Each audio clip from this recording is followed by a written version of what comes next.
So, chapter 7 of My Reminiscences is where Rabindranath Tagore talks about his education outside of school.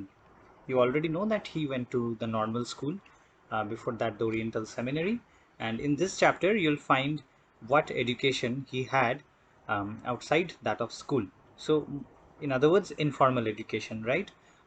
Through, say, tutors who used to come in his home or through other people at home. So, let's begin once again with uh, the first excerpt from this text, from this chapter. He says, "My third brother was very keen on imparting to us a variety of knowledge. So at home, we had to go through much more than what was required by the school course. We had to get up before dawn and, clad in loin clothes, begin with a bout or two with a blind wrestler. Without a pause, we donned our tunics on our dusty bodies and started on our courses of literature, mathematics, geography, and history. On our return from school, our drawing and gymnastic masters would be ready for us. In the evening, Aghor Babu came for our English lessons. It was only after 9 that we were free." So, as you can see, Tagore, as a child even, had quite a busy schedule, right? And even when he was not at school, he was almost always learning. He always had this pressure of having to learn something new, and his parents, it seems, his guardians had heavily invested in his education, specifically education outside of school. This excerpt, if you have noticed, it begins with his third brother, who was very keen on imparting to us, that is, to the children, younger children of the house, a variety of knowledge. Remember, Tagore had many brothers, and the age difference between the youngest, that is Rabindranath Tagore, and the elder ones was quite a great deal, right? So, even the older brothers, the eldest of brothers, say, they were almost like his guardians, right? And the third brother, it seems, was of the opinion that they should be imparted with a variety of knowledge. And since this was the opinion at home, much was required of these young children even before they went to school, right? So in the morning they had this kind of wrestling lessons. Then they had courses on literature, mathematics, geography, and history. And then, after they had returned from school, they had drawing and gymnastic teachers who used to comfort them. And finally, in the evening, they had Aghor Babu. You'll hear more of Aghor Babu later, who used to come to teach them English. And it was only after 9 that they were free. So, in a sense, Tagore's childhood was quite burdened with tutors, right? But then, of course, he was one of the rare exceptions, rare individuals who managed to have mastered many of these subjects. Because you know surely that Tagore is not only known as a poet, he is known as a songwriter, he is known as a painter, even also as a novelist. So he was a polymath, and surely many of these teachers contributed to the young budding artist that Tagore went on to be. Let's look at what other things he learned, because this chapter is very much a kind of recollection of everything he had learned as a child, right? Of all the tutors that used to come to their home and lessons that they had given. So on Sunday morning, he says, we had singing lessons with Vishnu. Then, almost every Sunday, came Shitanath Dotto to give us demonstrations in physical science. The last were of great interest to me. So, you see, uh, the entire week had a busy schedule. Before he went to school, there were lessons. After he came back from schools, there were lessons till 9 or 9:30 at night. So, there was very little time for him to be away from these studies. And as you will soon see, there was also a great deal of boredom involved, which he does account in my reminiscences. So on Sundays, he says they had singing lessons. More about singing lessons is going to appear in the later chapters. And also on Sunday, the physical science teacher came, right? Do not mistake physical science for physical education. Physical science refers to physics, chemistry, and the like, right? And Tagore says that he was also interested in this, that is physical sciences.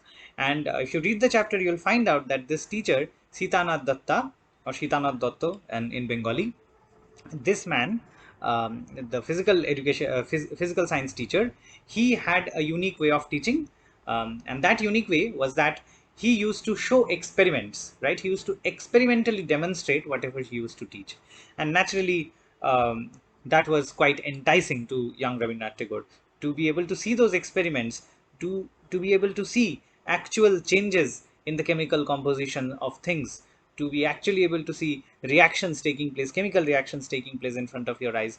That must have been quite a delight, right? And it was indeed the case, because he says that the last of these, in reference to physical science, was of great interest to him. He says, I also felt a great elation the day I learned that water is a separable part of milk, and that milk thickens when boiled because the water frees itself as vapor from the connection. Sunday did not feel like Sunday unless Shitanath Babu turned up. So, as you can see, a great deal of excitement around the appearance of Shitanath Dotto and his physical science classes. And obviously, I have only selected some excerpt. If you read the chapter, you'll notice that there are references to a few more experiments that he remembered even as an older man, right? So, in the mind of young Tagore, these lessons on physical science did leave quite a strong and lasting impression, of course. Now, let's look at Tagore's difficulties in learning English, right? A good deal of this chapter, a significant portion of this chapter is, assigned to recollecting events related to how he learned English and the difficulties he faced in learning English. So he says, we began to learn English after we had made considerable progress in learning through the medium of Bengali. Aghor Babu, our English tutor, was attending the medical college, so he came to teach us in the evening. So if you remember early on in the chapter, in the first slide of related to this chapter, Aghor Babu is mentioned, and it is mentioned that he came to teach them towards the evening. And now we know that the reason is that he was a student at the medical college, and naturally, the only time he was available was in the evening. Uh, he then says, books tell us that the discovery of fire was one of the biggest discoveries of man. As we will soon realize that this is a metaphor he is going to use, and this metaphor is in connection of learning English. So let's look at it. Books tell us that the discovery of fire was one of the biggest discoveries of man. I do not wish to dispute this, but I cannot help feeling how fortunate the little birds are that their parents cannot light lamps of the evening. They have their language lessons early in the morning, and you must have noticed, and this is Tagore addressing his reader, and you must have noticed how gleefully they learn them. Of course, we must not forget that they do not have to learn the English language. So first of all, notice that Tagore is directly addressing the reader, you and I, the people who are reading this, right? And so this is a very conversational style of writing an autobiography. And if you do have questions related to narratorial technique that Tagore employs, then surely you must make it a point to mention that Tagore directly addresses his readers at times, right? Now let's come back to the point he's trying to make here and the metaphor he's using in trying to make that point. So he says that I agree that discovery of fire was a great discovery. I have no intention to dispute this, but I think in relation to this, I believe that birds are more fortunate than us humans, because their parents cannot light lamps in the evening, and if they cannot light lamps in the evening, then they do not have to learn lessons in the evening, right? Because in comparison, remember, this was a time before electricity became available in the form that it is available today, in the form of lights and electronic gadgets, etc., etc. So at that time, lighting lamps was the method of um, method of visibility, if you may, after the dusk, right?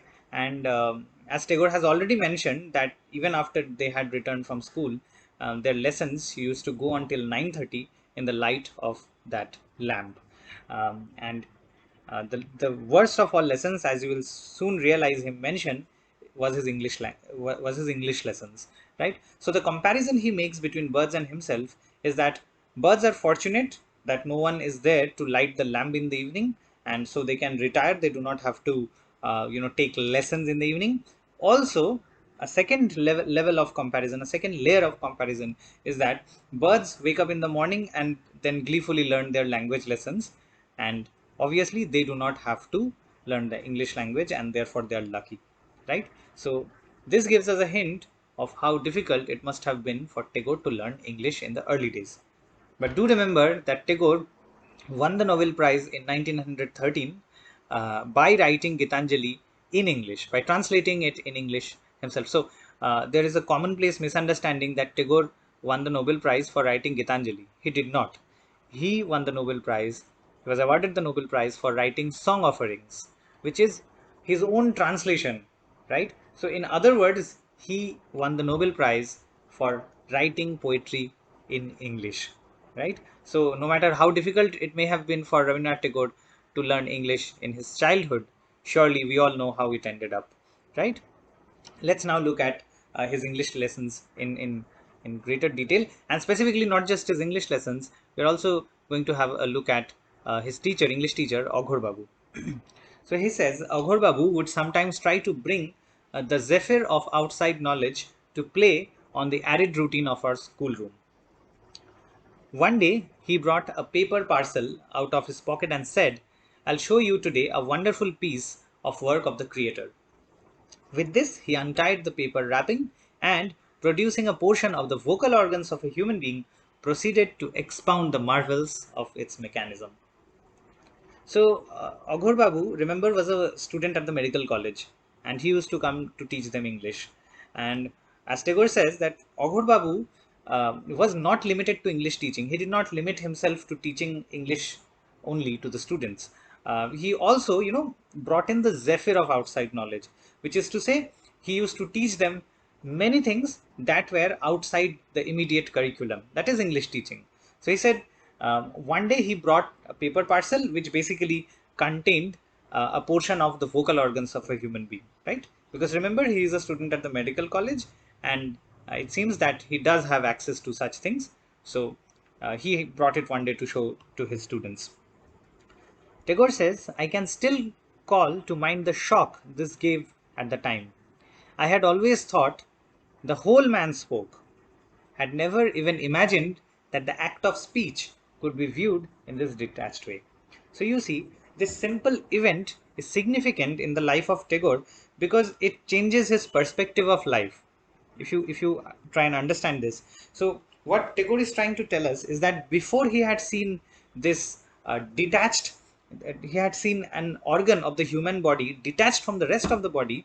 He had no idea that it was an individual organ of the human body that made the noise, that makes the sound that you and I are able to hear when we speak to each other, right? So in other words, he simply could not believe, and hence the shock, that um, the human body could be, detached. Parts of the human body could be detached, and the entire human body did not speak, was a shock to him, because before that he was of the opinion, Tagore had the thought, or the belief, that it is not just the mouth that speaks, it is the entire human being that does. But he had never imagined, as he says, that the act of speech could be viewed in this detached way. And of course, Aghor Babu is a student of a medical college, and he is aware that it is the vocal organs which end up making the sounds that we hear when we communicate to each other. But this is significant because in the intellectual formation of Tagore's thoughts, this is significant because now he knows that speech could be viewed, or the act of speech could be viewed in a detached way, and his idea that the entire human being spoke was incorrect. So, an important lesson for him. Next he says, another day he, that is Aghor Babu, took us to the dissecting room of the medical college. The body of an old woman was stretched on the table. This did not disturb me so much, but an amputated leg which was lying on the floor upset me altogether. To view man in this fragmentary way seemed to me so horrid, so absurd, that I could not get rid of the impression of that dark, unmeaning leg for many a day.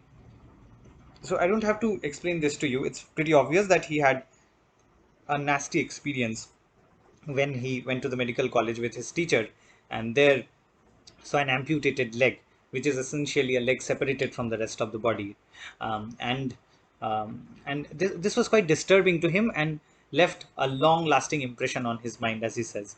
Right? But the lesson, once again, to take back from here, and we get to see this a lot in Tagore's later thought, is that Tagore views man as a whole, right? And when we speak of Tagore seeing man as a whole, it does not mean, it does not only relate to the anatomical unity of the human body, right?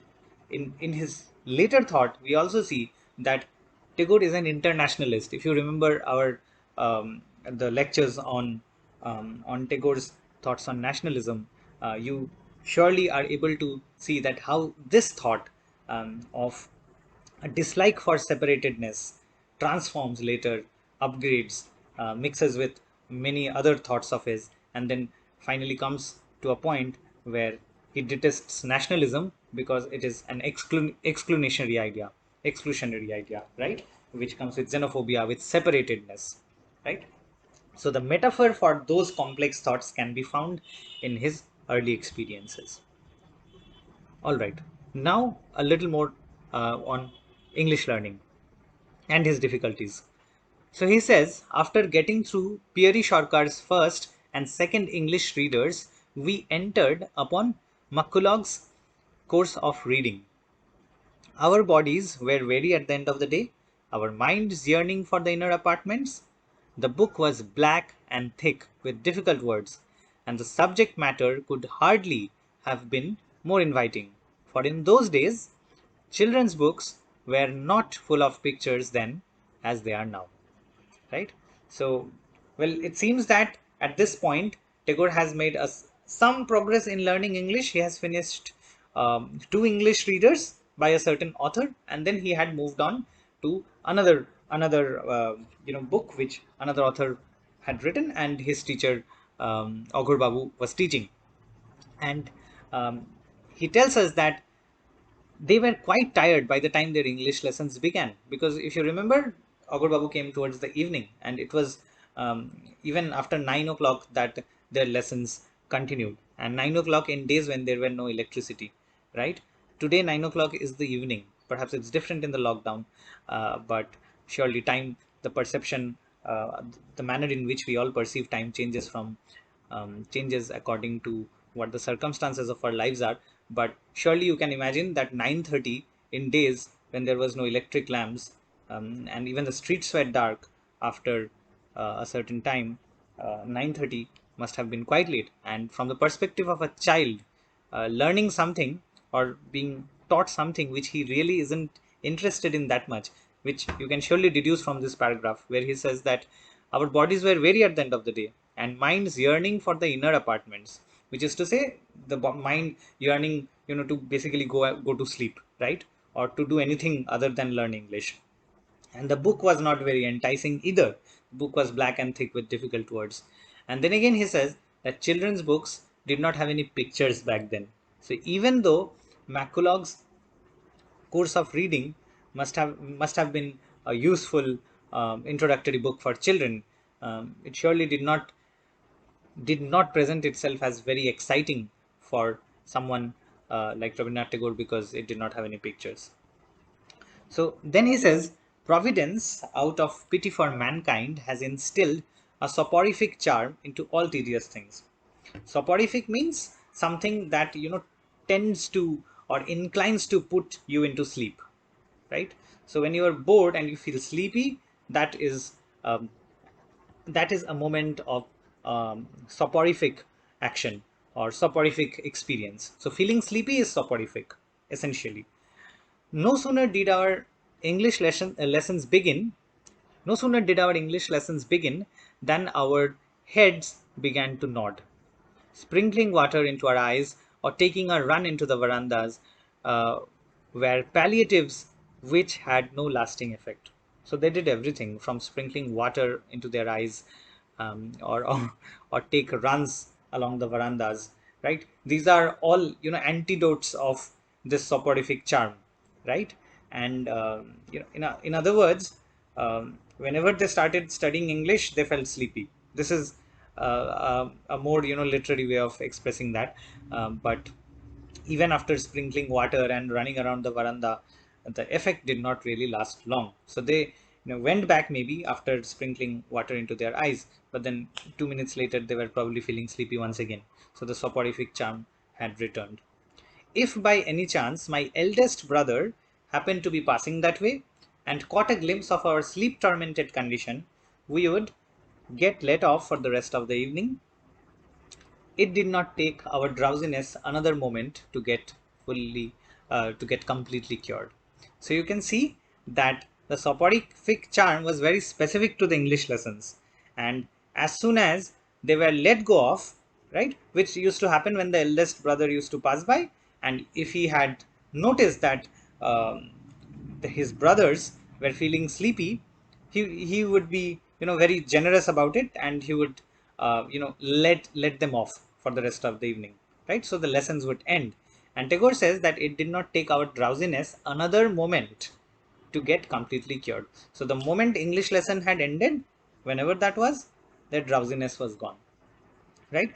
So overall, chapter 7 is significant because we get to know some of Tagore's formative experiences here. The one at the medical college, the one after Aghur Babu had shown them the vocal organ detached from the human body. These are all formative experiences. We also get to know that Tagore had a busy childhood, in the sense that there were always teachers coming into his house, and always lessons going around in the house. And finally, very significantly, we know that Tagore had a difficult time learning English, right? And it was an unpleasant experience for the most part. And yes, he did. He tells us that learning English had instilled a kind of a soporific charm. Um, so he used to feel drowsy whenever uh, English lessons had come up, and that drowsiness didn't take a moment to get away, to get cured if the English lesson ended. So these are mostly the takeaways from this lesson. Uh, the next lecture is going to be on chapter 8.